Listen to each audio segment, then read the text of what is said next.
Bismillahirrahmanirrahim. Alhamdulillahirrabbilalamin. Assalatu wassalamu ala asrafil anbiya'i wal mursalin wa ala alihi washabihi ajmain. Rabbi shrah li sadri wa yassir li amri wahlul 'uqdatam min lisani yafqahu qawli. Ya Rabbana ji'na ilman warzuqna fahman.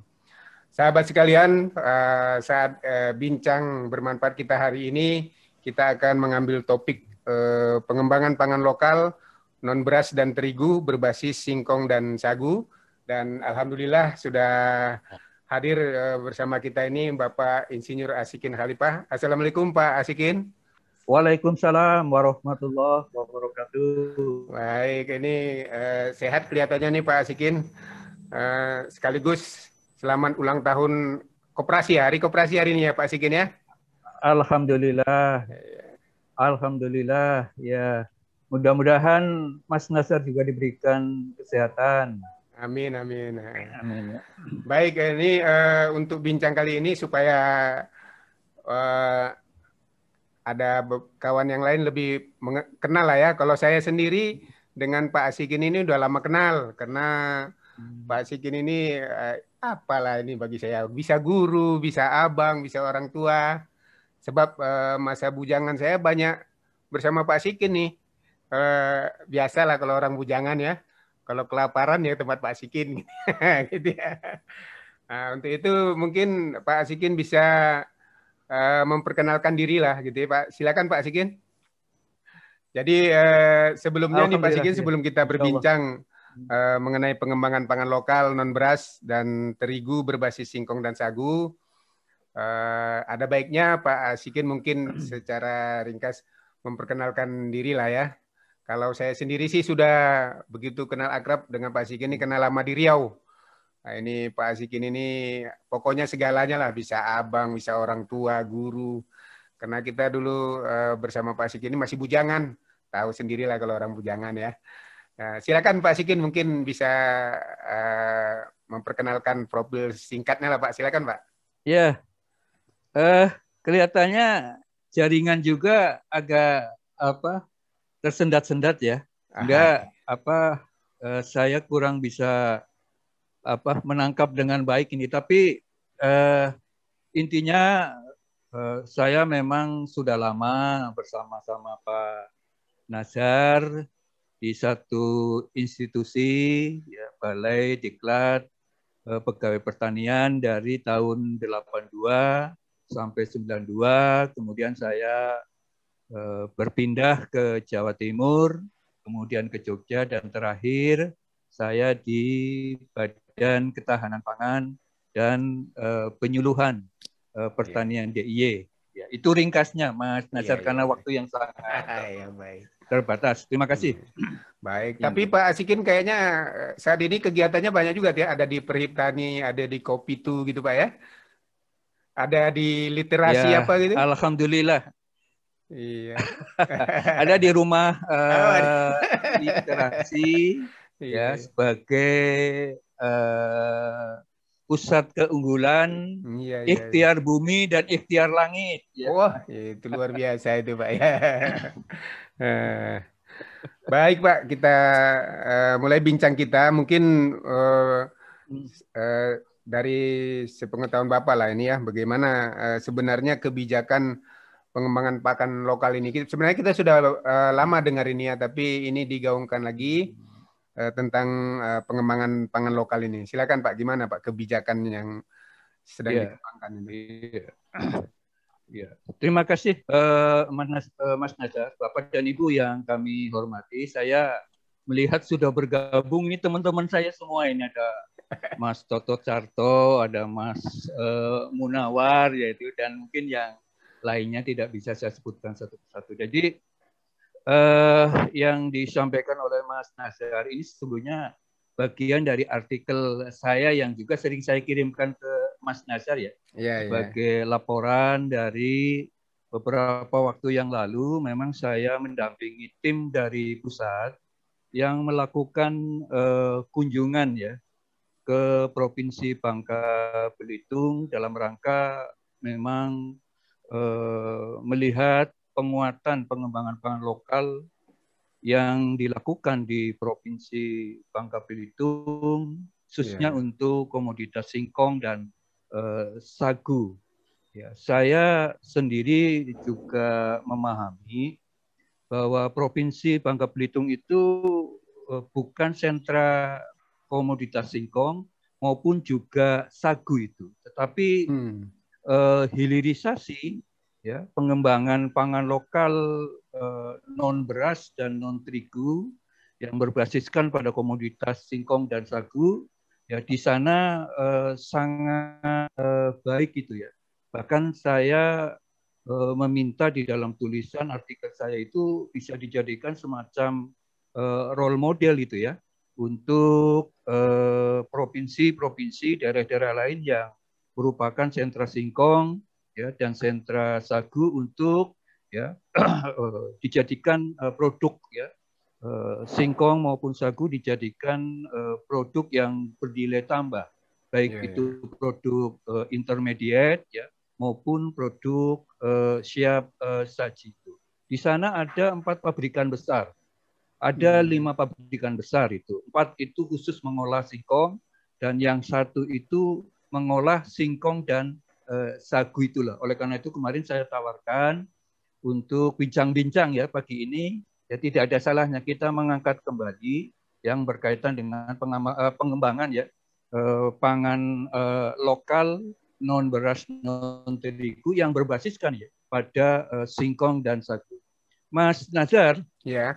Pengembangan pangan lokal ini sesungguhnya sudah lama ya, sejak tahun 1960-an gitu ya. Oh, 60, kita mengenal ya, barangkali dulu teman-teman itu ada program UPGK ya, usaha perbaikan gizi ya keluarga. Kemudian ada program DPG, diversifikasi pangan dan gizi, ada usaha perbaikan ya menu makanan rakyat di tahun 1974 dan terakhir adalah berbagai gerakan-gerakan termasuk Aku Cinta ya makanan Indonesia. Nah, terkait dengan ini ya, pemerintah sesungguhnya juga sudah menyiapkan ya regulasi kebijakan ya yang terkait dengan program-program pengembangan pangan lokal ya non beras dan non terigu ya. Kenapa saya tekankan dengan istilah non beras dan non terigu itu karena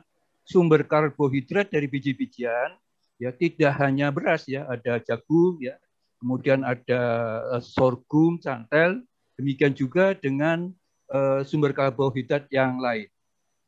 Regulasi kebijakan telah ditetapkan oleh pemerintah. Setidak-tidaknya yang pertama yang sudah diperbaiki adalah Undang-Undang Nomor 18 ya, tahun 2012 tentang pangan. Kemudian diikuti dengan Peraturan Presiden Nomor 22 tahun 2009 tentang kebijakan percepatan penganekaragaman konsumsi pangan lokal yang berbasis pada potensi sumber daya lokal. Kemudian yang terakhir adalah yang terkait dengan Perpres nomor 83 tahun 2019 kalau tidak keliru terkait dengan kebijakan pangan dan gizi. Itu regulasi kebijakan dan program yang telah ditetapkan ya oleh pemerintah, Mas Nazar. Tetapi selama ini ya penguatan pengembangan pangan lokal non beras non terigu ya yang berbasis kepada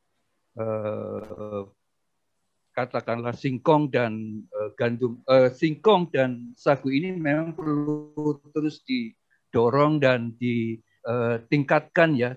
Tidak hanya sebatas ya selama ini ya dilakukan dalam bentuk misalnya seremonial saja, gerakan-gerakan misalnya sehari ya tanpa nasi dan sebagainya. Tetapi bersyukur mulai tahun ini saya melihat Kementerian Pertanian sudah melakukan kemitraan usaha ya dengan beberapa hotel ternama yang memiliki cabang tidak hanya di Indonesia tapi di luar negeri agar ya potensi pangan lokal itu bisa disajikan ya di hotel-hotel yang berkelas yang bernama. Saya kira itu sementara, Mas Nazar. Tapi kalau kita lihat, kalau dulu kan kita ada mengenal DPG gitu Pak. Kalau sekarang ini ada gerakan terfokus begitu, ada atau ada leader sektornya masih di pertanian umum atau ada di Dirjen atau gimana tuh Pak? Ya, jadi karena selama ini kan basis dari pangan lokal itu kan sumber karbohidrat, baik itu biji-bijian, ya, dari mulai beras itu sendiri, kemudian juga ada jagung, ya, kemudian juga ada cantel, ya, kemudian juga umbi-umbian, ya. Kami orang Jogja lebih mengenal misalnya polo kependem, ya, kemudian polo kesampar, gitu ya, atau polo gumantung misalnya sukun dan sebagainya itu tadi. Nah, untuk leading sektornya tetap secara teknis adalah Kementerian Pertanian Republik Indonesia di bawah Direktorat Jenderal yang menaungi komoditas-komoditas pangan lokal tadi, Mas Nazarudin itu. Saya menetapkan non beras dan non terigu, terutama terigu ini memang konsumsi tepung terigu yang dari gandum ini relatif memang tinggi, sehingga impor kita sampai dengan saat ini tertinggi, ya, di dunia setelah Mesir itu. Oleh karena itulah di dalam pengembangan pangan lokal itu kita dorong diversifikasinya ini memang non beras dan non tepung terigu. Saya kira itu, Mas Nasir. Kemudian tentang basisnya singkong dan sagu ini ada alasan tertentu atau memang sengaja diprogramkan atau gimana tuh? Ada. Kalau pemilihan tema ini kan karena kebetulan, ya, kemarin ya, dalam salah satu kunjungan kami ke Provinsi Bangka Belitung, memang di sana dikedepankan pengembangan pangan lokal yang non beras non terigu itu, ya, berbasis pada pengembangan singkong dan sagu yang ada di Provinsi Bangka Belitung. Meskipun saya katakan, ya, Bangka Belitung itu sendiri, ya, bukan merupakan provinsi sentra untuk tanaman singkong maupun untuk tanaman sagu itu, tetapi di sana hilirisasi, ya, pengembangan untuk pangan lokal untuk peningkatan nilai tambah dan daya saing itu sudah baik gitu, karena dilakukan dalam skala pabrikan, skala, ya, ekonomi yang lebih menguntungkan. Karena kelemahan dari pengembangan pangan lokal itu memang tidak mampu bersaing karena dilakukan dalam skala rumah tangga, skala kecil dan sebagainya. Sehingga misalnya, ya, produk intermediate dalam bentuk tepung itu masih kalah, ya, dengan misalnya tepung terigu dan sebagainya. Ya, hasil olahan yang dilakukan oleh pabrikan yang ada di Bangka Belitung itu sangat beragam.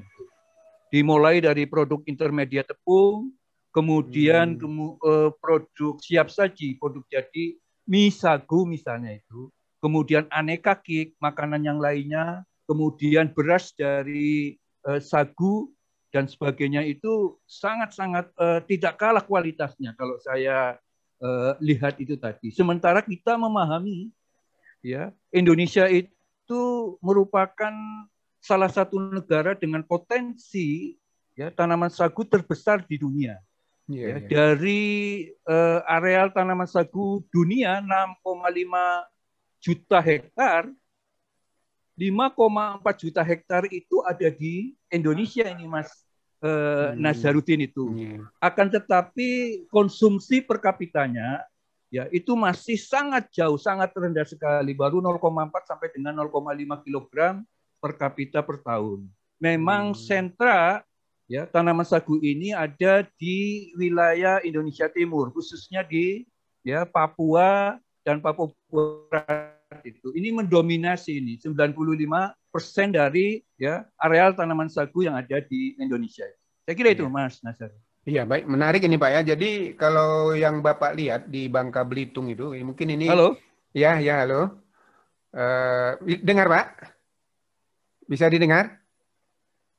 Ya, ya sudah. Nah, jadi kalau kita, kan Bapak ini baru dari Bangka Belitung nih, melihat perkembangan di sana cukup bagus, walaupun di sana bukan sentra singkong atau sagu.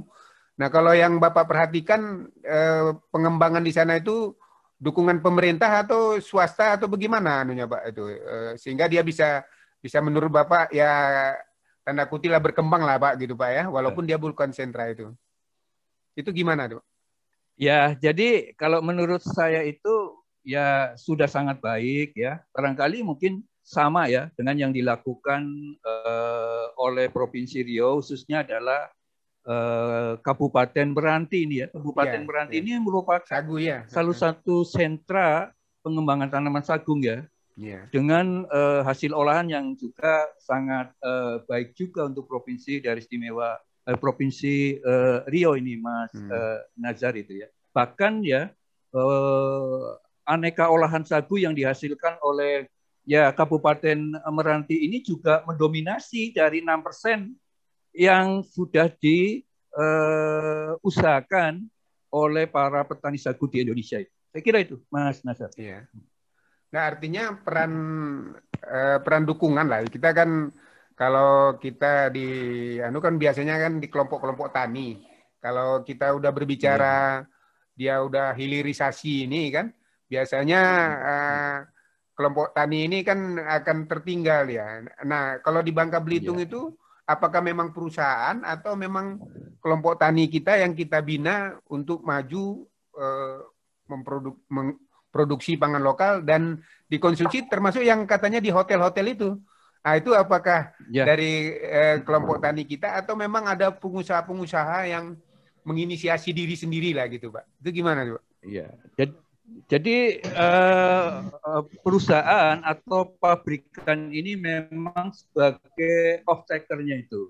Jadi para petani ya itu menjual ubi segarnya ya, ke perusahaan swasta itu tadi, termasuk untuk tual sagunya itu tadi. Tetapi ada beberapa petani-petani yang tergabung dalam kelompok tani, misalnya KWT, ya, juga melakukan kegiatan olahan untuk singkong dan sagu itu ya. Misalnya ada yang membuat tepung juga, ya, membuat beras dari singkong, membuat beras dari sagu, juga ada misalnya membuat empek-empek itu ya, empek-empek dari sagu dan sebagainya. Tetapi memang teknologinya harus dibantu, difasilitasi oleh pemerintah agar tentunya dengan teknologi yang baik ini akan menghasilkan ya kualitas ya, terutama produk intermediate maupun yang siap saji itu yang lebih baik itu, Mas Nazar itu tadi.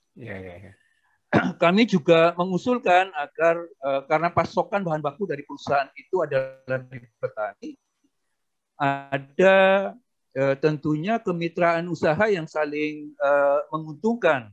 Ada kemitraan usaha yang tentunya saling ketergantungan dan berkeadilan itu tadi. Tapi kami mencoba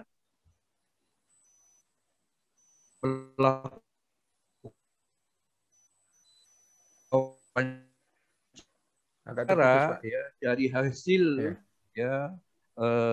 harga dan di Bangka Belitung kan ini memang ada satu potensi lahan marginal, terutama adalah lahan-lahan ya eks bekas tambang timah yang memang sudah dioptimalkan dengan beberapa tanah.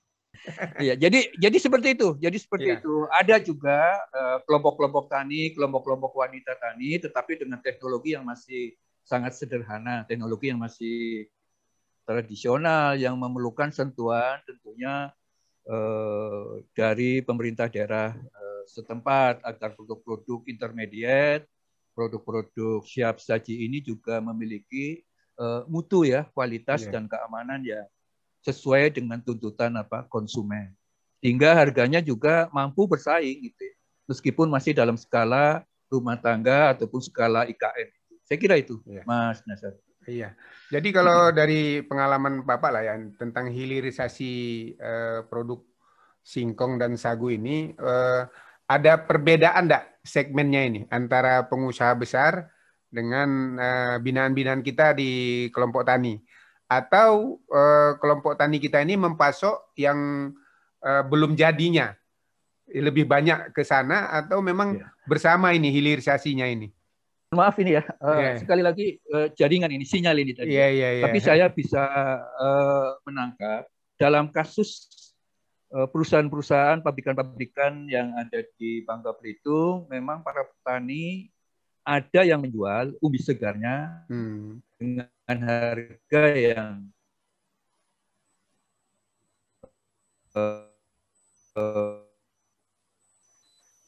dengan memadai lah, sangat layak. Demikian juga tual dari sagunya.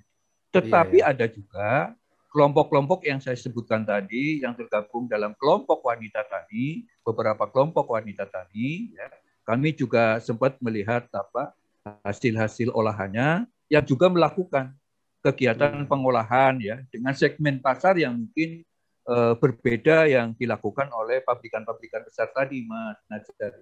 Iya, baik.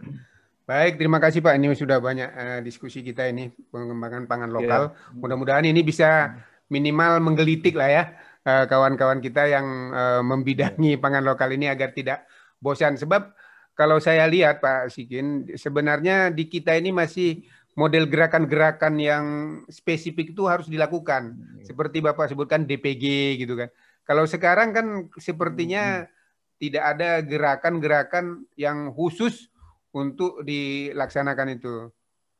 Itu bagaimana pendapat Bapak kalau dulu kan ada DPG, ada PMT, ada apa? Sekarang ini kan kelihatannya udah enggak ada lagi gitu Pak. Itu atau mungkin ada dengan tidak adanya itu apa saran Bapak untuk kelompok-kelompok tani kita lah KWT itu Pak?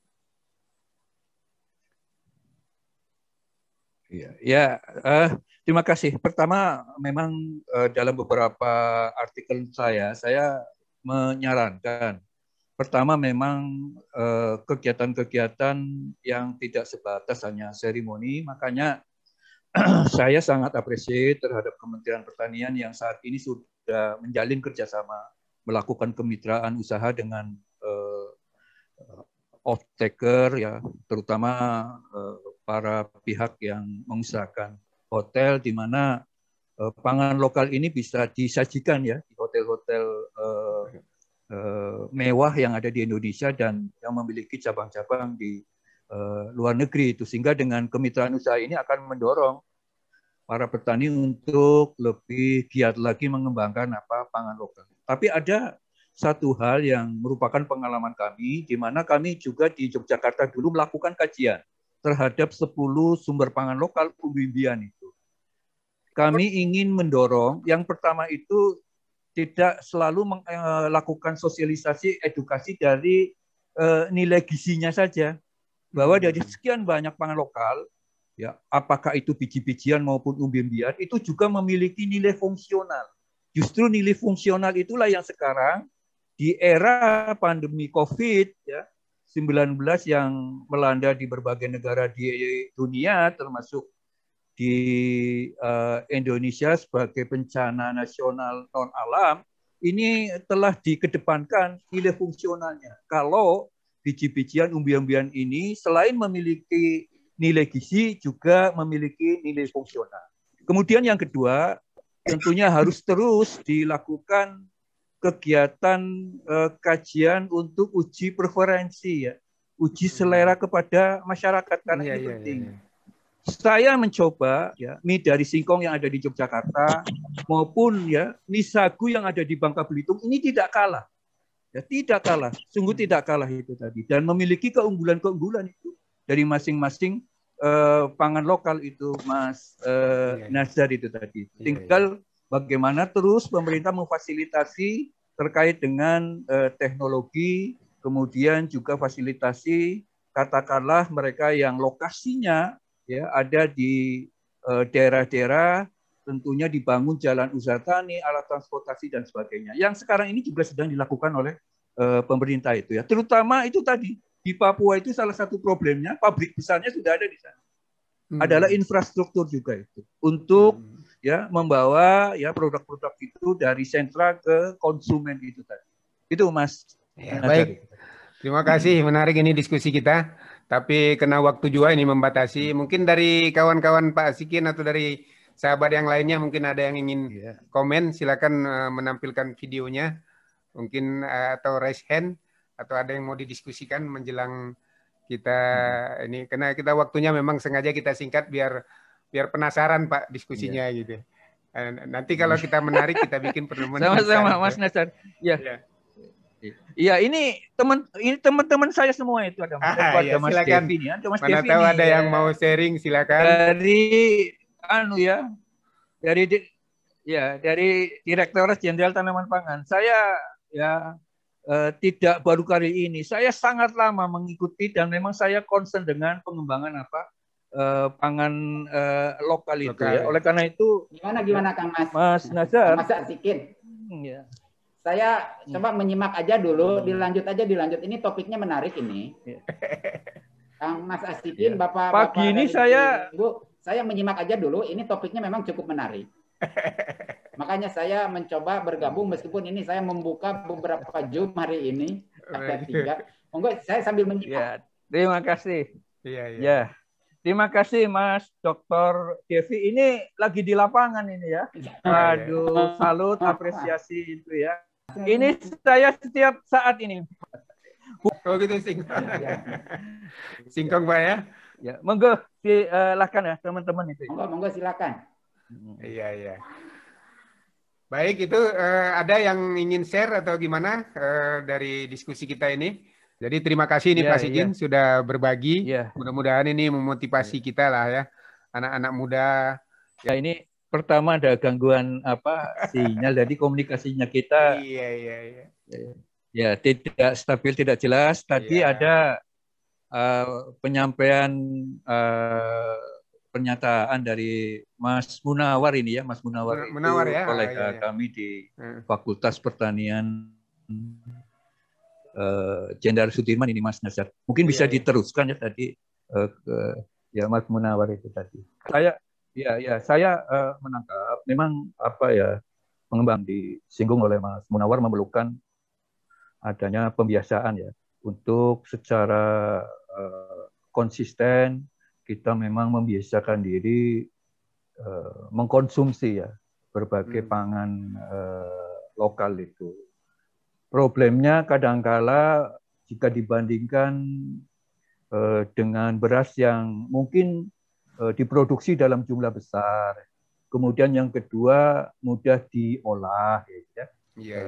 Kemudian dengan cita rasa yang lebih enak dan sebagainya, sehingga memang agak kesulitan untuk menjadikan pangan lokal itu sebagai pangan alternatif itu ya. Jadi saya setuju memang perlu pembiasaan, perlu komitmen, konsistensi dari kita. Oleh karena itu tadi saya katakan ya berbagai pangan lokal baik dari biji-bijian, dari umbi-umbian, selain memiliki nilai gizi yang tinggi misalnya sebagai sumber karbohidrat, energi, ya, vitamin, mineral, ya, kemudian yang lain-lain juga harus didorong ya untuk melihat dari sisi nilai fungsionalnya.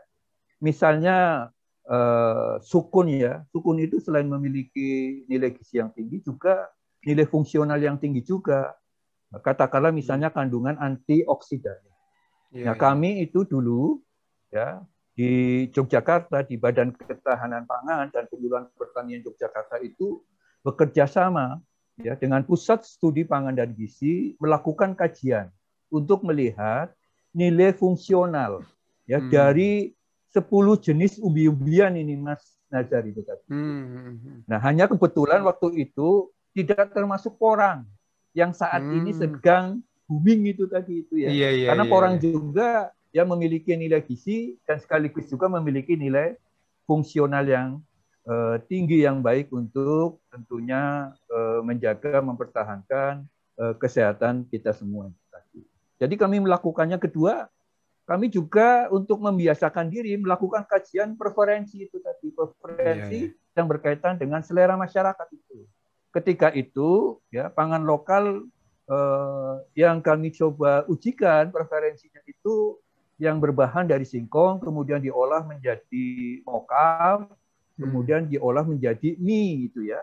Kemudian kita uji cobakan kepada masyarakat, mereka rata-rata menyukai. Tetapi problemnya karena dilakukan dalam skala rumah tangga, ya tidak bisa dilakukan dalam skala besar seperti yang saya sampaikan tadi, yang dilakukan oleh pabrikan. Kemudian salah satu sisi baik dari pabrikan ini yang saya lihat itu kemarin juga sudah menerapkan ya teknologi yang berbasis pada zero waste management itu. Ya, sehingga limbahnya tidak mencemari lingkungan. Karena baik limbah padat maupun limbah cairnya itu diolah. Yang limbah cair itu diolah menjadi biogas ya untuk ya energi listrik yang dipergunakan bagi internal pabrik. Kemudian untuk limbah ya padat itu diolah menjadi onggok. Ya, menjadi onggok untuk ya pakan ternak. Yang saya lihat ya ternak-ternak sapi yang dipeliharanya juga gemuk-gemuk itu tadi. Bahkan kami menyarankan ya untuk juga limbah padatnya itu diolah menjadi forasi ya dengan teknologi mikro ya organisme misalnya itu, atau ya diolah dengan menggunakan teknologi biokonversi yang selama ini kita kenal dengan menggunakan maggot dari ya lalat tentara hitam. Dan itu akan dilakukan. Ya. Ini tidak hanya menghasilkan pupuk organik yang baik saja Mas Nasir, tetapi menghasilkan juga sumber protein ya dari larva dari ulat tentara hitam tadi itu. Yang memiliki protein tinggi itu Mas Nasir itu. Nah, di skala rumah tangga, skala IKM dan sebagainya itu salah satu kelemahannya produknya itu ya tidak dalam skala besar ya sehingga nanti terkait dengan harga yang tidak bersaing dan sebagainya. Saya kira itu Mas Nasir. Iya. Selamat datang Mas Erik itu tadi. Mas Erik, ya Mas Erik. Teman-teman. Mas Erik ada yang mau ditambahkan? Tadi ada muncul. Ada Mas Erik, ada Mas Munawar tadi sudah live maksudnya. Tapi ya, ini mungkin menurut saya sebagai awalan saja dulu Mas Nizar. Nanti suatu saat ya kita dengan waktu yang ya lebih baik kita diskusi lebih intensif. Kita setting waktunya lebih panjang Pak ya. Iya. Kita melibatkan pengalaman teman-teman ya, pengalaman teman-teman di lapang yang mereka selama ini juga melakukan pendampingan ya, melakukan pengawalan ya terhadap para pelaku usaha yang bergerak di pangan lokal itu. Kalau kita lihat dari penjelasan Bapak tadi kan banyak pengembangan sepertinya banyak inisiasi. Saya kira itu Mas Nasir. Jadi suatu saat kita kemas lagi lah dengan lebih baik lagi. Ini Mas Munawarnya masuk, mungkin ada yang mau disampaikan lagi?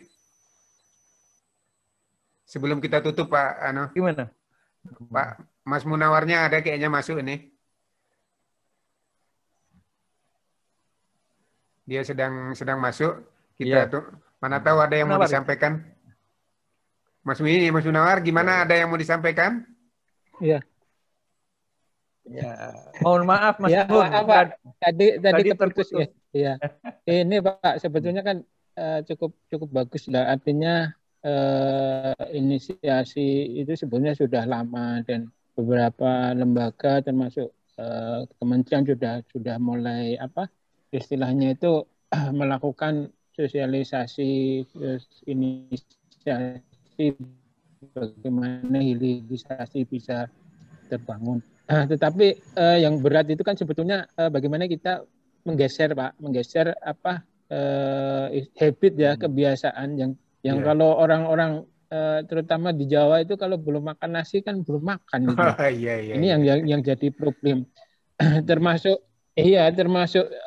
sekarang porang ya. Porang itu jadi perbincangan dari tingkat kelompok petani sampai kementerian ya. Iya. Tapi porang kan bukan kebutuhan yang bisa kita selesaikan untuk kebutuhan sendiri gitu loh.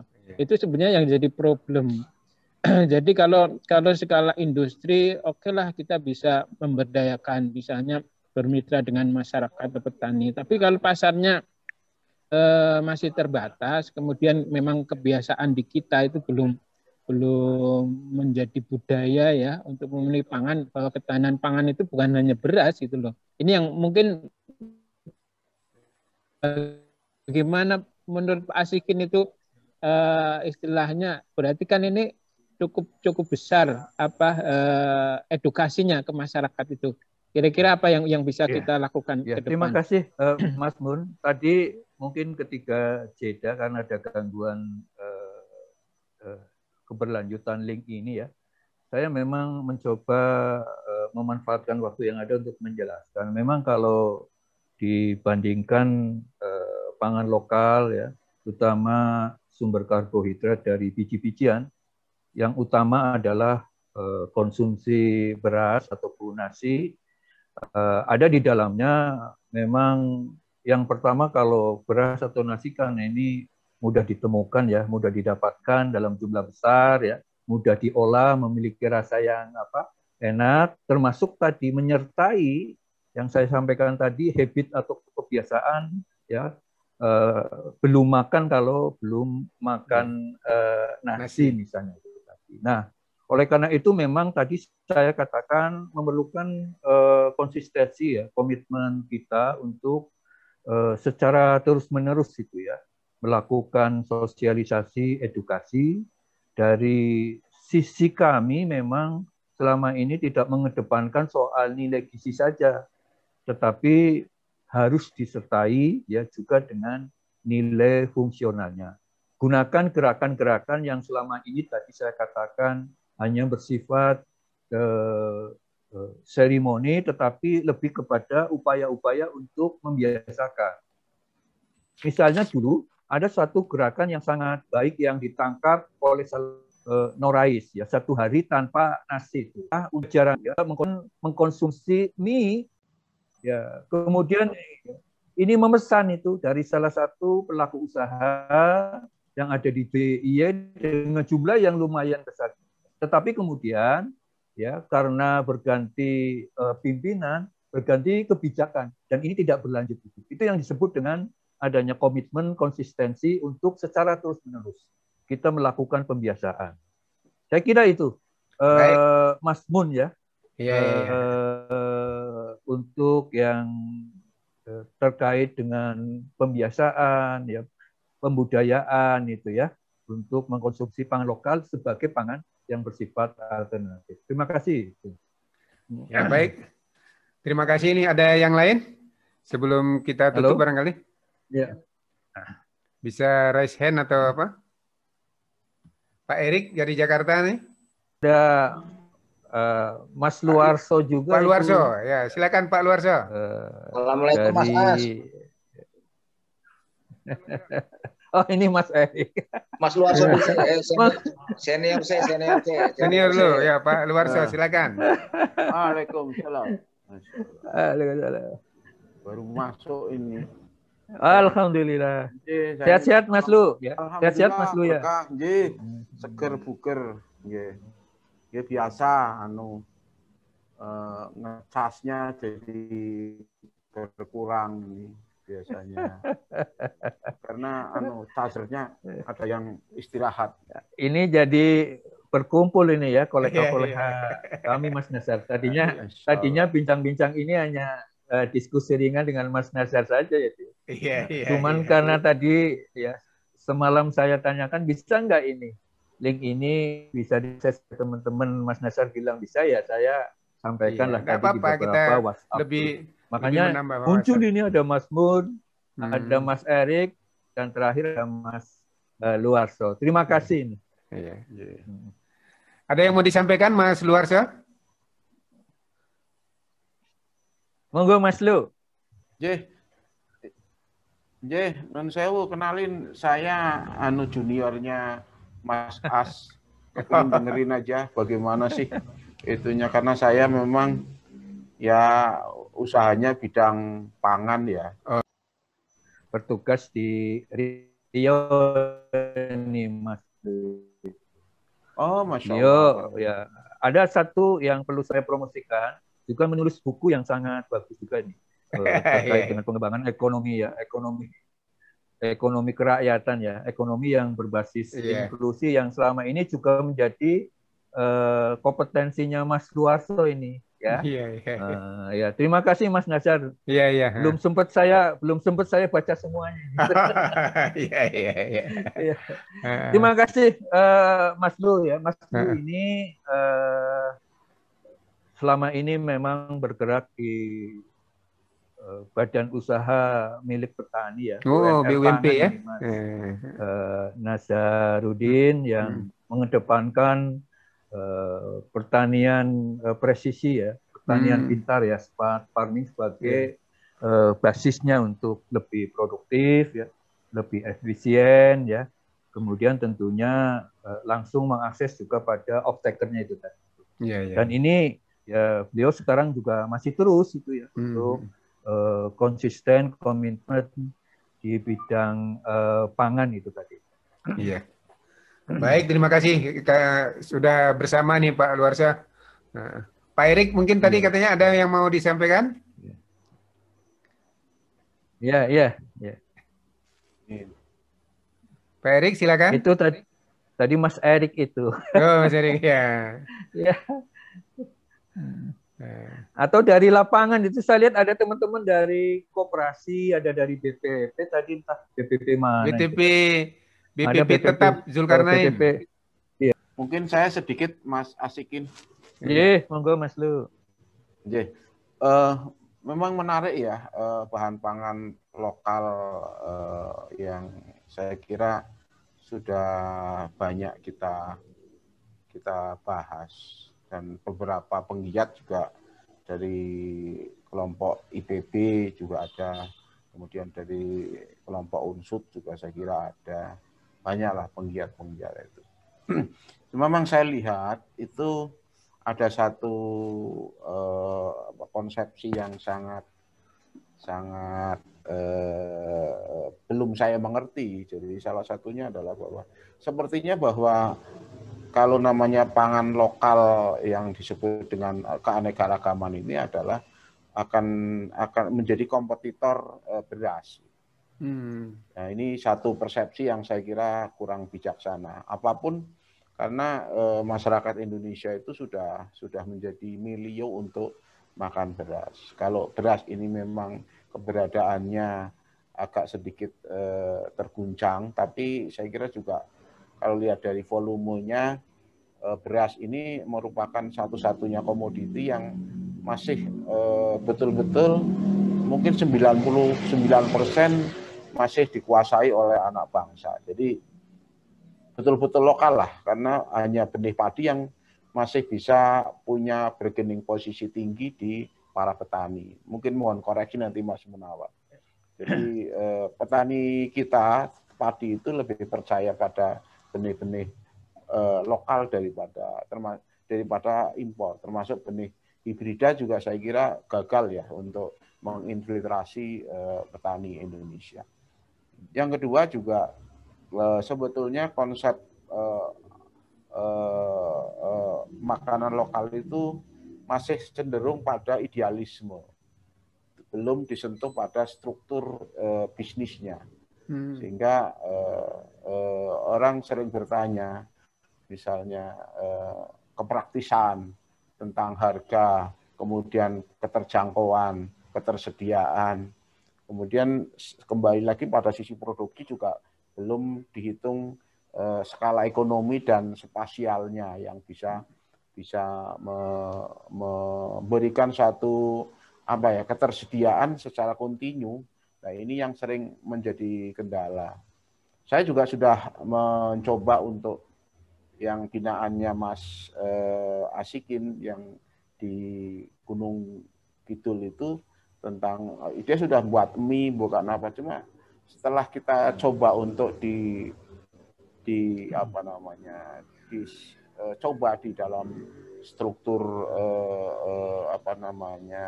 yang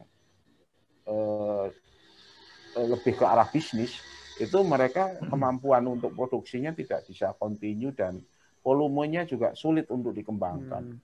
Saya lihat juga alat-alatnya masih sangat manual banget, sehingga cost operasionalnya tinggi banget, yang baik yang berupa mie, kemudian masakan-masakan yang lain dibandingkan dengan snack yang ataupun mie-nya yang dari terigu masih itu apapun memang kadang-kadang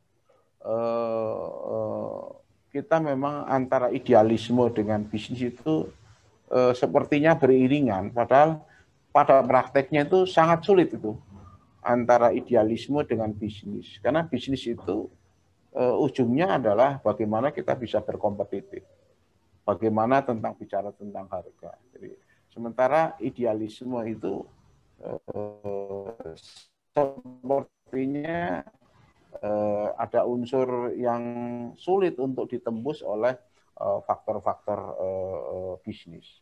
Nah, ini yang mungkin perlu dikaji ya para senior-senior saya yang mungkin lebih lama menggeluti tentang pangan alternatif ataupun pangan lokal ini supaya juga bergening posisinya. Sebetulnya lawannya harusnya bukan beras, lawannya adalah terigu. Itu yang menurut saya akan lebih bijak.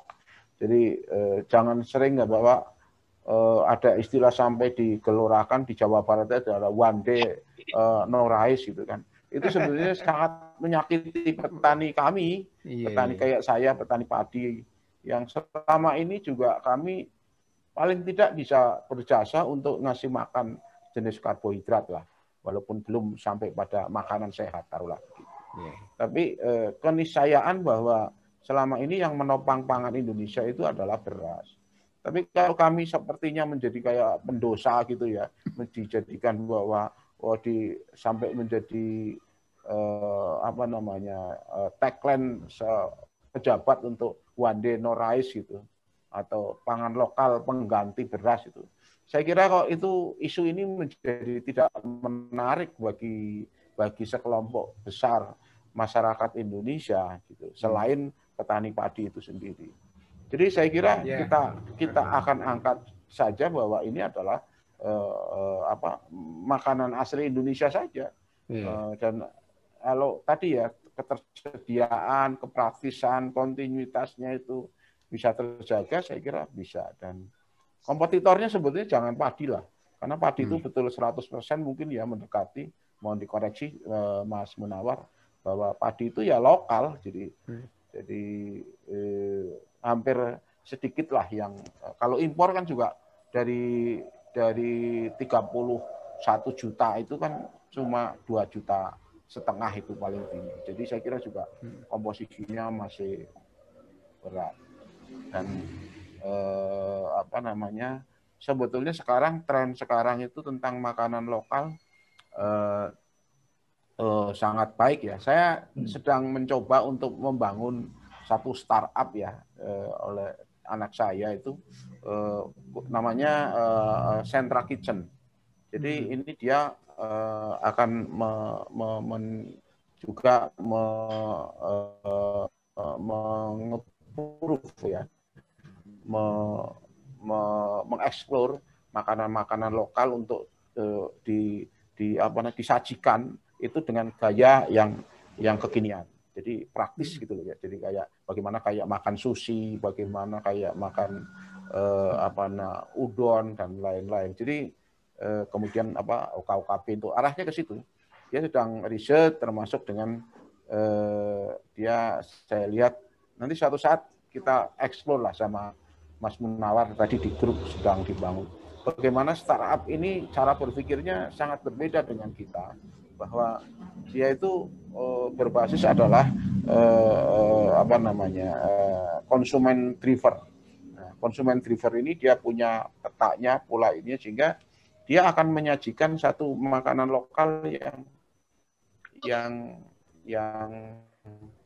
yang praktis seperti makanan-makanan yang zamannya mereka itu.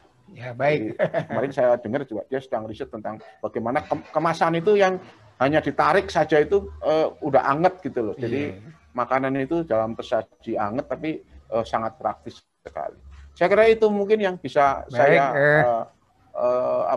masukan barangkali, dan mungkin permohonan lah ya pada senior-senior gitu, karena ini sangat menggelisahkan bagi saya. Iya, baik. Terima kasih Pak Luarso. Mungkin itu terima kasih yang luar biasa itu ya. Mas Luarso, mohon izin ya, Mas Nasar ya. Iya. Mohon izin.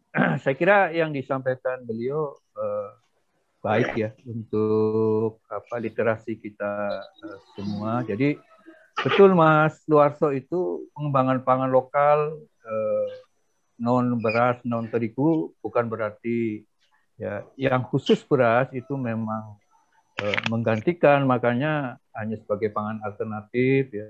Tadi ada satu pernyataan yang sangat bagus, pangan asli Indonesia, makanan asli Indonesia, tetapi juga hanya sebagai substitusi tadi, karena tentunya ada keunggulan-keunggulan, kelebihan-kelebihan dari biji-bijian sumber karbohidrat, dalam hal ini beras, yang tadi sudah kami sampaikan. Kemudian yang kedua, memang selama ini selalu saja muncul kalau kita menggeluti problem-problem di usaha sektor pangan dan pertanian, yang saya seringkali dan kita semuanya sudah sangat hafal dengan terkait dengan 3 kata tadi.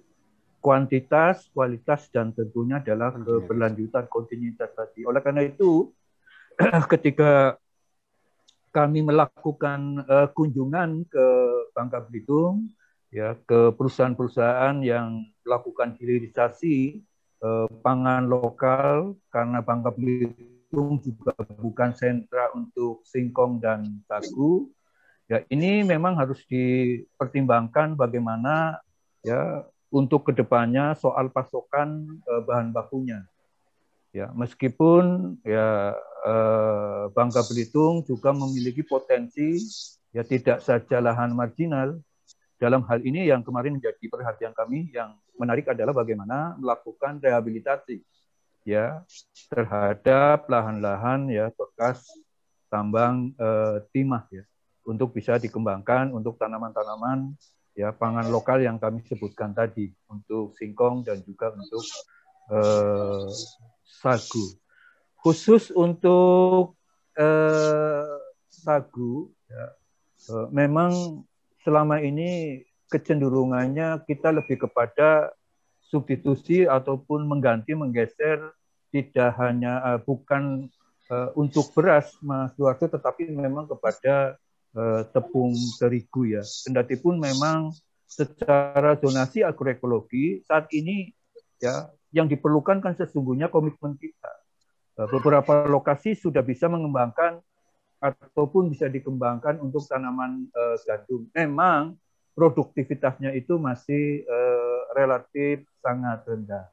Ini yang mungkin perlu menjadi konsen kita bersama ya, pada substitusinya ataupun alternatifnya untuk mengurangi ya konsumsi sagu yang konsumsi per kapitanya itu relatif katakanlah sudah semakin meningkat. Oleh karena itu betul yang disampaikan oleh Mas Duarto, kita menjadi sangat ketergantungan sekarang kepada bahan pangan yang berasal dari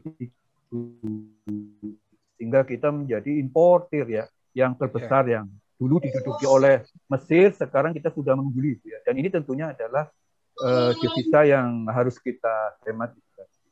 Kemudian yang berkaitan dengan kualitas, mutu, baik itu produk, kemasan dan sebagainya, betul itu. Jadi saya ingin mengedepankan tentang potensi sagu karena dari pasokan bahan baku kita itu melimpah ruah.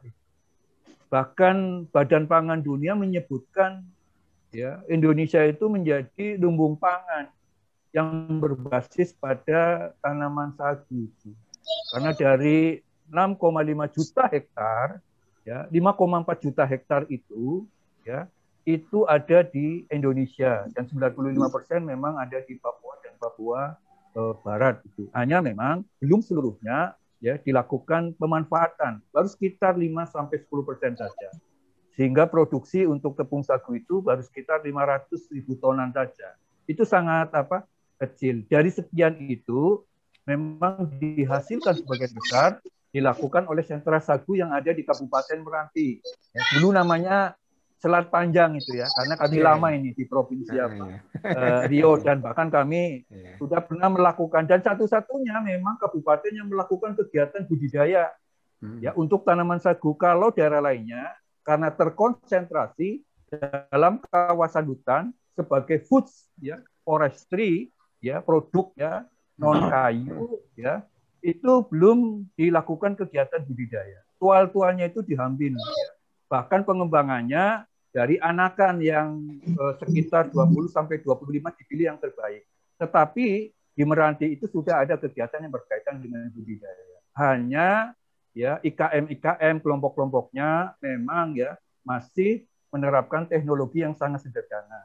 Inilah yang ketiga, diperlukan memang fasilitasi ya dari pemerintah untuk mengembangkan ya pangan lokal di basis ya tadi yang berkaitan dengan petani, kelompok tani itu dalam skala yang menurut penjelasan Mas Lut tadi lebih ekonomi dan sebagainya. Tetapi di skala pabrikan memang sangat ekonomis itu. Ya, sangat ekonomis sekali itu karena diproduksi dalam jumlah besar. Meskipun yang saya lihat juga masih ada kesulitan-kesulitan di dalam memasarkan produknya. Tetapi kualitasnya, baik itu produk intermediate-nya dalam bentuk tepung maupun produk ya jadinya, siap sajinya dalam bentuk aneka makanan itu, ya saya melihat sudah sangat bagus. Ya saya melihat sudah sangat bagus itu. Ya katakanlah misago, ya. Misago itu saya melihat kalau saya membandingkan dengan salah satu merek ya saya tidak perlu menyebutkan ini tidak kalah itu. Sungguh sangat ya, tidak kalah itu. Oleh karena itu ya khusus untuk bahan baku ataupun potensi sagu ini memang perlu didorong untuk dikembangkan, ditingkatkan dan sebagainya. Saya kira itu. Terima kasih. Terima kasih pernyataan Mas Luarso tadi. Baik, mungkin ini sebagai terakhir nih Pak Erik, mungkin ada yang mau disampaikan dari tadi nih. Silakan.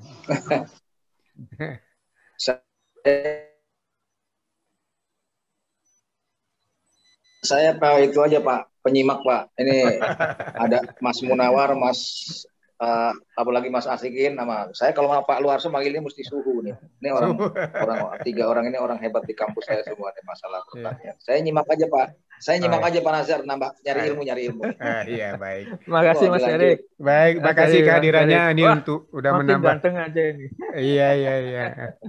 Baik Pak Sikin, Pak Luarso, Pak Erik, dan Pak Sartono Bisri, Bu Yulis Mawati, Pak Munawar, kemudian dari Pak Zulkarnain sudah hadir juga ini. Ya. Terima kasih atas kehadirannya semua. Mudah-mudahan diskusi kita ini bisa menambah wawasan dan bermanfaat bagi kita lah ya. Terima kasih terutama untuk Pak Sikin yang sudah terima kasih. Mengajak kawan-kawan yang lain juga.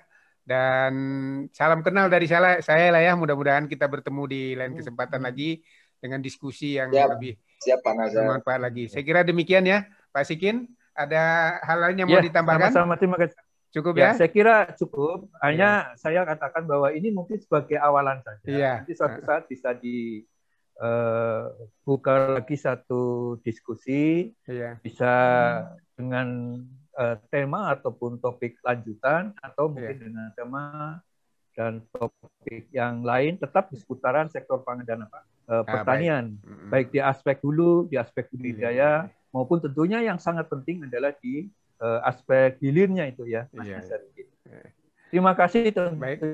Baik, terima kasih atas fasilitasi Mas Nazar itu ya. Sehingga pagi hari ini ya halangan di sinyal itu ya kita bisa merampungkan kegiatan diskusi dengan baik. Terima kasih. Terima kasih ya. Tentunya mohon maaf nih, memang sinyal kita begitu adanya, kita tidak bisa kuasai. Saya kira demikian. Lebih dan kurang mohon maaf. Burung Irian, Burung Cendrawasih. Cukup sekian, terima kasih. Assalamualaikum warahmatullahi wabarakatuh. Waalaikumsalam warahmatullahi wabarakatuh. Saya mohon undur diri. Terima kasih. Terima kasih. Waalaikumsalam warahmatullahi wabarakatuh.